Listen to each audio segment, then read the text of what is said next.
Hello दर्शक बंधु नमस्कार। आ गोटे भिडियो को स्वागत करछि मु भास्कर। आपण माने आम चैनल नुआ करी आसंती तबे सब्सक्राइब करंतु, सांग साथी मानकु शेयर करंतु। ए वीडियो आज आउछि जनवरी 19 तारिख रविवार।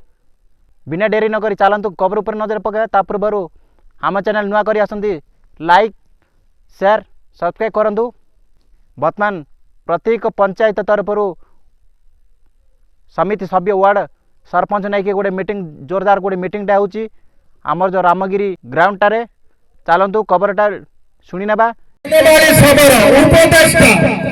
नूतन पंचायत समिति उपदेष्टा श्री बनवाली सबर सार को आसन ग्रहण करने एवं विभिन्न विशिष्ट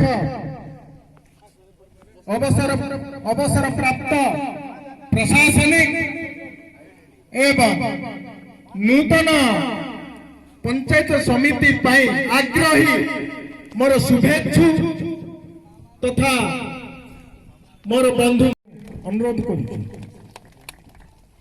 एवं समिति सभ्य महाशय को भी आसन ग्रहण करने अनुरोध करूँ।